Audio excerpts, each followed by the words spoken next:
Salam jumpa bersama dengan saya Nugraheni Wari Utami.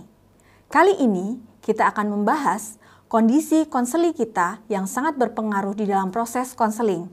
Kondisi fisiknya, kondisi biologis, kondisi psikologis, dan juga kondisi sosial yang sangat berpengaruh di dalam proses konseling. Dan bagaimana seorang konselor penting menempatkan empatinya secara tepat di dalam proses konseling. Pada tayangan yang pertama, konseli akan menunjukkan karakteristik biologis yang tampak pada gambaran fisik konseli, jenis kelamin, usia, berat badan, penampilan konseli, dari cara berbicara konseli, respon awalnya terhadap wawancara, serta status kesehatan konseli. Mari kita lihat video berikut ini. Assalamualaikum. Waalaikumsalam. Silakan masuk, Mas. Terima kasih, Bu.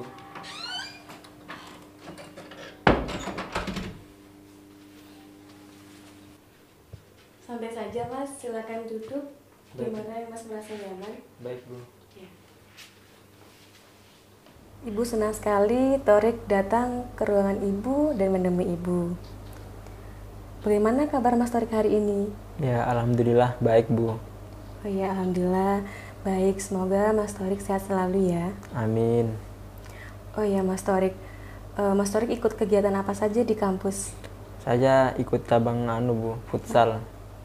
Oh iya, bagus sekali. Berarti Mas Torik itu seneng ya di bagian olahraga? Iya, Bu, betul. Oh iya, pantesan saya pernah melihat Mas Torik itu bermain futsal. Nah, sepertinya Mas Torik aktif ya di bidang futsal. Iya, Bu, benar. Wah, senang sekali ya bisa terlibat dalam tim inti futsal. Ya, itu cuma mengisi kekosongan hari-hari saya, Bu. Oh iya, ada banyak orang yang ingin masuk futsal, tapi Torik mampu menunjukkan bahwa bisa aktif dan ikut bertanding di mana-mana. Nah, Ibu melihat sepertinya Torik memang berbakat dalam bidang futsal ya, gitu. Sehingga Torik dapat menunjukkan prestasi yang membanggakan. Nah, kalau begini berarti Torik bisa mengasah ketajaman dalam kemampuan dan prestasimu ya, Torik ya. Benar, Bu. Terima kasih, Bu. Oh ya, baik. Torik, kedatanganmu ke sini, ke ruangan Ibu, apakah ada yang ingin Torik ceritakan kepada Ibu? Iya, Bu. Ada. Baik, Torik. Saya memahami bagaimana perasaan Torik saat ini. Torik tidak perlu cemas. Saya atau Ibu Rizka sebagai konselor di sini akan membantu menyelesaikan persoalan-persoalan yang dialami oleh Torik gitu. Nah, sehingga apa yang kita bahas hari ini tidak akan keluar dari ruangan ini dan juga saya akan menjaga kerahasiaannya sehingga Torik bisa bercerita apa saja yang ingin diceritakan begitu. Nah, dalam pertemuan ini kita punya 30 menit sehingga Torik bebas menceritakan apa yang ingin diceritakan kepada Ibu. Apakah Torik bisa memahami? Bisa, Bu. Baik, sekarang coba Torik ceritakan apa yang Torik pikirkan. Sebenarnya saya bingung, Bu. Mau cerita dari mana dulu. Baik, Ibu bantu. Coba Torik ceritakan apa yang Torik pikirkan saat ini dan apa yang ingin Torik sampaikan kepada Ibu. Saya sedih, Bu. Dan saya merasa gagal. Baik, Torik merasa sedih dan gagal. Bersediakah Torik berbagi dengan Ibu bagaimana yang menjadi penyebab Torik sedih dan gagal? Sebenarnya saya malu, Bu, mau menceritakan masalah saya ke Ibu. Tapi ya menurut saya masalah ini harus saya ceritakan agar masalah saya dapat terselesaikan. Bagus, Torik. Nah, sekarang silakan kemukakan apa yang mengganggu pikiranmu saat ini. Ini, Bu, nilai semester ini saya jelek, Bu. Nilai semester ini saya turun dan saya juga sering bolos kuliah. Nah, saya sekarang juga males ikut kuliah daring, Bu. Baik, tadi saya mendengar bahwa Torik menyampaikan nilainya jelek dan turun begitu. Nah, apakah terjadi pada semua mata kuliah atau hanya sebagian saja? Nah, kemudian apakah terjadi pada sampai saat ini gitu? Iya, Bu, semua semester nilai saya turun. Saya juga sudah tidak fokus belajar. Kadang kuliah saya cuma titip tanda tangan saja, Bu, sama teman-teman saya. Dan kalau kerja kelompok, saya juga cuma titip nama saja dan tidak ikut mengerjakan. Saya begini sudah dari semester kemarin, Bu.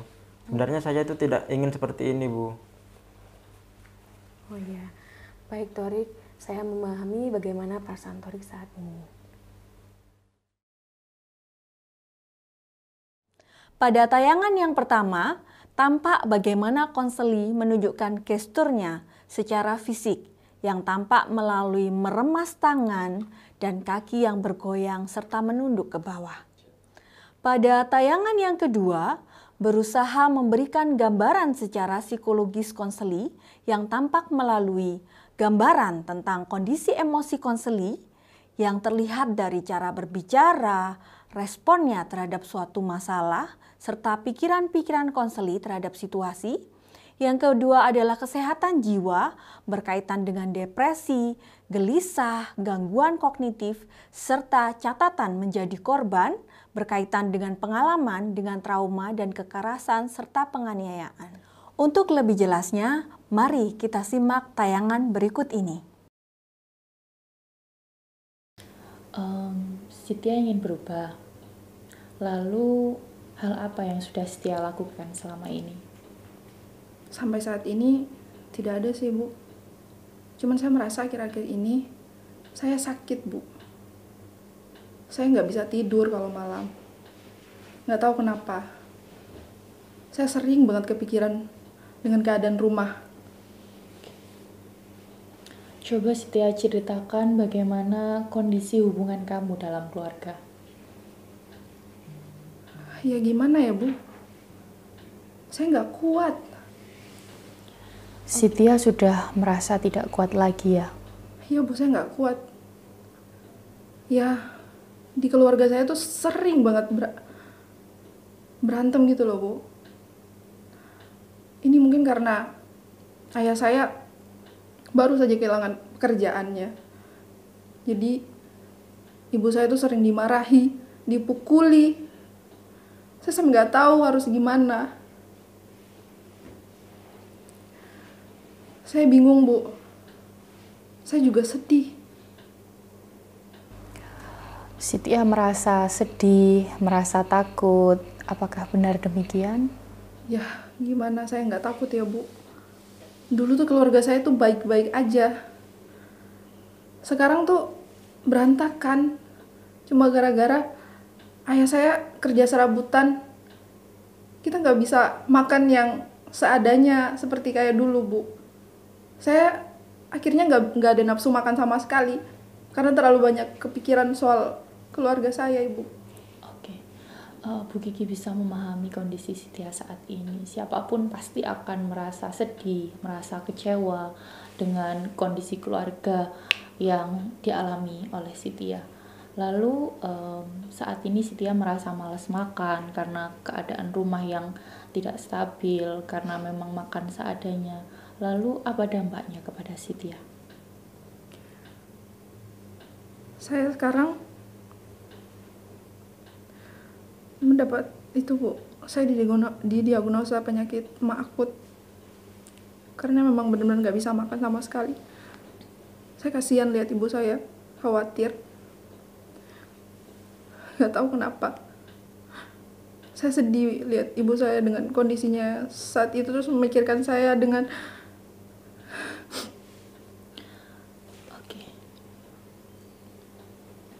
Dapat dikatakan saat ini Setia berada dalam posisi yang sedang tidak menyenangkan, atau Setia saat ini dalam kondisi konflik ya? Iya, Bu. satu sisi saya tuh ingin membantu kondisi keluarga saya, tapi saya males gitu loh lihat ayah saya dengan perilaku kasarnya ke ibu saya. Belum lagi saya tuh merasa menjadi beban keluarga karena saya harus kuliah. Saya ingin banget berhenti kuliah, Bu. Saya nggak kuat lagi. Berhenti kuliah? Apa yang membuat Setia hingga berpikir untuk berhenti kuliah? Iya, Bu. Buat apa sih saya kuliah kalau ujung-ujungnya saya jadi beban buat keluarga saya? Adik saya juga masih sekolah. Ya, saya mending berhenti kuliah aja, Bu. Nggak kuat saya lihat ibu saya sedih, Bu. Mendengar nada suara yang cukup keras yang kamu sampaikan barusan, adakah hal yang terjadi pada peristiwa itu? Saya nggak tega, Bu, lihat ibu saya dipukuli ayah. Pernah waktu kecil dulu, saya melihat langsung ayah saya tuh memukul ibu saya sampai hidungnya tuh berdarah. Saat itu juga saya tuh kayak langsung sakit hati, Bu. Jadi ada pengalaman yang tidak menyenangkan ya di situ. Iya, Bu. Sakit banget lihat ayah saya dengan perilaku yang kayak gitu. Saya nggak tega lihat ibu saya gitu. Ibu sangat memahami yang Setia rasakan. Pasti setiap anak itu sangat menyayangi ibunya. Ibu sangat bangga sekali dengan Setia yang menyayangi dan perhatian kepada orang tuanya.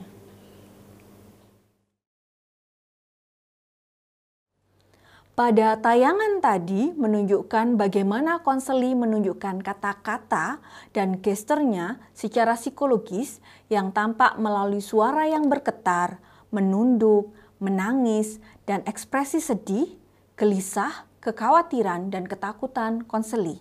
Pada tayangan yang ketiga akan memberikan gambaran kondisi sosial konseli yang tampak melalui situasi saat ini dan juga lingkungan konseli, pekerjaan serta status keuangan orang tua atau pengasuh, hubungan dan peran di dalam keluarga, termasuk riwayat keluarga dan kondisi keluarga konseli, keberfungsian sekolah, keberfungsian institusi, serta relasi konseli dengan teman-teman di sekitarnya. Untuk lebih jelasnya, mari kita simak tayangan berikut ini. Iya, Bu, betul, karena itu, Bu. Saya terus-terusan kepikiran ibu saya di rumah gitu, Bu. Pas saya tinggal kuliah, saya tuh mikirnya gimana ya kondisi ibu saya waktu di rumah gitu, Bu. Terus rasanya ya saya tuh ingin terus jaga ibu saya. Ibu memahami kesulitan Bita. Hanya kau terus-terusan kepikiran ibu, lalu bagaimana dengan kuliahmu? Kalau kuliah sih ya beberapa kali saya bolos, Bu. Soalnya ya percuma juga saya kuliah, Bu. Tapi waktu kuliah tuh pikiran saya tetap tertuju sama ibu saya di rumah. Saya kan jadi nggak fokus gitu. Jadi ya sekalian aja bolos, ngapain kuliah gitu, Bu. Baik, Bita. Apa yang terjadi kalau Bita terus-terusan membolos? Ya jelas saya ketinggalan kegiatan perkuliahan, Bu. Terus saya juga nggak ngerjakan tugas-tugas saya. Terus tugas kelompok pun saya jarang datang. Nah, maka dari itu, Bu, teman-teman tuh pada jauhin saya. Dulu saya tuh punya banyak teman, Bu. Tapi sekarang mereka tuh menjauh, Bu. Teman-teman saya tuh menjauh. Ya mungkin karena males, Bu, sama saya. Soalnya saya tugas kelompok juga nggak pernah datang. Presensi ya cuma titip nama. Ya mungkin mereka males sama saya, Bu. Udah. Apakah Bita punya teman yang lain selain di kampus? Teman yang lain nggak punya, Bu, saya. Baik, Bita. Apakah Bita punya kegiatan yang lain mungkin selain kuliah dan juga ikut kegiatan ekstra? Oh, ada, Bu. Saya tuh suka banget nonton drama Korea. Wow, drama Korea. Seberapa sering Bita suka nonton drama Korea? Wah, itu sering banget, Bu. Kalau saya suntuk, saya tuh pasti nonton drama Korea, Bu. Gitu. Baik, Bita. Dari pembicaraan kita dari awal sampai akhir ini tadi, bisa Ibu simpulkan bahwa saat ini Bita mengalami kecemasan dan kekhawatiran karena kondisi Ibu di rumah gitu ya.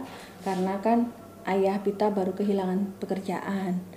Karena kondisi konflik di dalam keluarga, Bita akhirnya melampiaskannya dengan membolos, menonton drama Korea, hingga lupa waktu.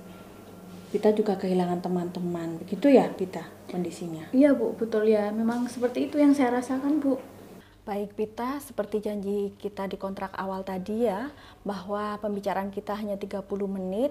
Kebetulan juga sekarang saya harus masuk kelas, jadi mungkin kita akan membuat janji lagi kapan kita akan membicarakan persoalan Bita lebih lanjut. Kalau besok, apakah Bita bisa menemui Bu Arih? Besok ya Bu ya. Kalau besok bisa Bu. Baik. Kalau begitu besok kita bertemu di jam yang sama Ya. di sini ya. Ibu menunggu Bita di sini untuk bisa hadir. Kita akan lanjutkan pembicaraan kita. Ya Bu, besok saya akan kesini lagi. Ya udah Bu, kalau begitu saya permisi dulu. Terima kasih ya Bu ya. Ya, mari. Permisi Bu, silakan masuk. Permisi Bu. Ya.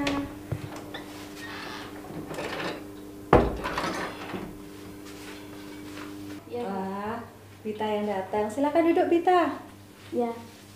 Baik Bita, bagaimana keadaanmu hari ini? Ya gitulah Bu. Masih suntuk Bu. Berat gitu rasanya. Baik, Bita, kita akan melanjutkan pembicaraan kita kemarin ya. Bita kemarin sudah menceritakan persoalan-persoalan Bita, mulai dari kecemasan dan kekhawatiran Bita terhadap kondisi ibu di rumah, apalagi ayah saat ini sedang tidak bekerja, begitu ya. Terus karena kondisi ayah yang tidak bekerja, akhirnya ayah memukul ibu kemarin. Karena kondisi di rumah, akhirnya Bita juga melampiaskan dengan membolos, tidak mengikuti kuliah, meninggalkan tugas-tugas kuliahnya, dan dilampiaskan juga dengan menonton drama Korea sampai lupa waktu. Begitu ya kemarin kondisinya? Iya Bu, betul Bu. Ya, baik Bita, saat ini kita akan membahas satu persatu berkaitan dengan masalah Bita. Yang pertama berkaitan dengan kondisi keluarga. Kira-kira apa yang bisa Bita lakukan berkaitan dengan kondisi keluarga Bita yang seperti itu? Kalau itu ya Bu ya, yang bisa saya lakukan sebenarnya tuh saya sudah pernah ngomong ke ayah saya, nyoba ngomong baik-baik gitu Bu. Tapi ya pada akhirnya tuh ayah saya tuh marah Bu. Ya nggak tahu juga saya Bu. Saya tuh sudah berusaha ngomong, pokoknya gitulah Bu. Tapi ya memang kelakuan ayah saya tuh seperti itu tuh nggak tahu lah Bu. Pusing saya tuh. Baik Bita, mari kita memilah-milah masalahnya gitu ya. Mana yang ini adalah masalah yang harus Bita selesaikan dan mana yang masalah yang sebenarnya kita harus memahami kondisinya. Mari kita lihat kondisi keluarga. Mungkin tidak terjadi pertengkaran di dalam keluarga Bita. Mungkin saja tidak terjadi Bu, kalau andaikan ayah saya itu nggak kehilangan pekerjaan. Tapi kenyataannya, Ya kenyataannya ya ayah saya kehilangan pekerjaan kan Bu. Tapi sekarang ayah saya sudah mencoba cari pekerjaan lagi. Ya memang cuma serabutan aja Bu, tapi ayah saya sudah mencoba. Gitu. dengan kata lain berarti kan ayah sudah bekerja keras ya untuk bisa memenuhi kebutuhan keluarga. Hanya mungkin kondisinya ya karena kurang, bisa jadi akhirnya terjadi pertengkaran lagi. Baik, itu terkait dengan keluarga. Mari kita lihat dengan kuliahmu. Apa yang bisa dilakukan dengan kondisi kuliahmu? Kalau kuliah ya Bu, mungkin saya bisa nggak bolos kuliah lagi, saya datang kuliah. Terus saya juga berusaha untuk mengerjakan tugas-tugas saya Bu, gitu. Baik Bita, dengan kata lain, ayah Bita sudah berusaha keras untuk bisa memenuhi kebutuhan keluarga. Hanya mungkin masih terjadi perbedaan pendapat antara ayah dan ibu Bita ya? Iya, betul Bu. Baik, Bita, perbedaan pendapat antara orang tua itu suatu hal yang wajar. Dan sebagai anak mungkin kita bisa memahami karena kondisi ya orang tua itu punya pendapat yang berbeda satu dengan yang lain. Nah, sekarang yang perlu Bita pikirkan, kira-kira bagaimana caranya supaya hubungan ayah dan ibu ini bisa baik kembali? Kalau itu Bu, saya kepikiran gini Bu, jadi saya berusaha ngomong sama ayah dan ibu saya kalau ya semua masalah tuh bisa diselesaikan baik-baik gitu loh. Terus ngomong juga supaya ibu lebih sabar sama ayah juga. Ya gitulah Bu, pokoknya saya pengen keluarga saya tuh harmonis lagi, nggak ada konflik lagi Bu. Baik, itu terkait dengan kondisi keluarga. Bagaimana dengan kuliahnya Bita? Kalau kuliah saya ya pengennya nggak bolos lagi Bu, masuk kuliah terus juga mulai ngerjakan tugas-tugas lagi gitu Bu. Bagus sekali, Bita mau berusaha kembali. Bagaimana membangkitkan semangatnya Bita yang kemarin-kemarin sudah mulai kurang? Ya saya mencoba kembali semangat Bu. Ya optimis gitulah kalau saya bisa kembali memulai itu semuanya, kuliah lagi yang gimana ya Bu, yang niat lagi gitu. Dan juga saya juga pengen segera lulus juga Bu. Bagus sekali. Kalau Bita segera lulus berarti kan nanti bisa membantu perekonomian keluarga juga kan? Nah, itu akan sangat membantu. Baik Bita, mari kita bicarakan berkaitan dengan kondisi fisikmu. Kemarin kan Bita bercerita akhirnya jadi sakit mah, kemudian terjadi luka lebam. Apa yang bisa dilakukan oleh Bita?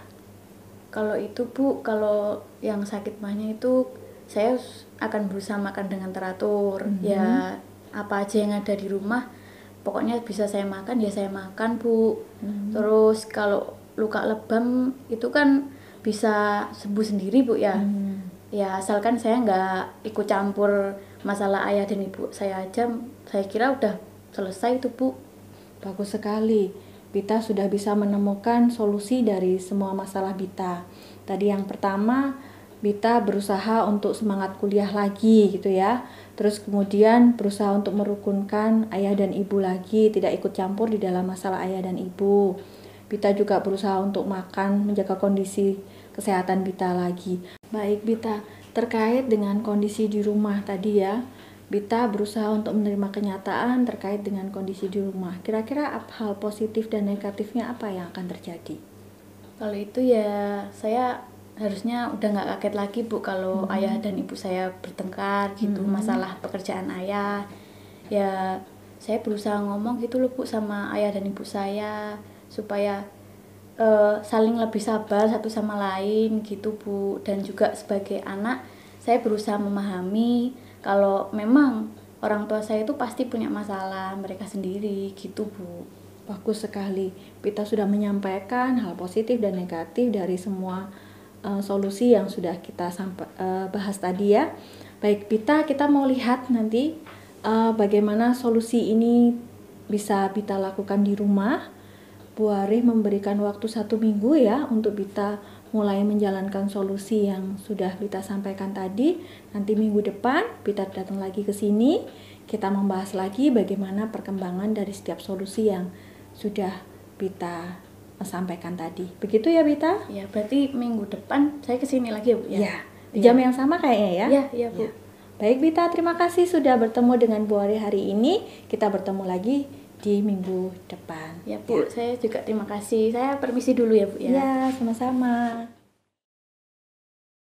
Pada tayangan tadi, terlihat bagaimana konseli menunjukkan keadaan secara sosial yang tampak melalui hubungan di dalam keluarga, hubungan dengan teman, serta hubungan konseli dengan lingkungan kampusnya. Pada tayangan-tayangan tadi, penting bagi konselor untuk mengenali ekspresi dan gestur serta kata-kata konseli. Semoga Anda siap untuk menjadi konselor yang peka dan berempati terhadap perasaan dan kebutuhan konseli. Terima kasih dan selamat belajar.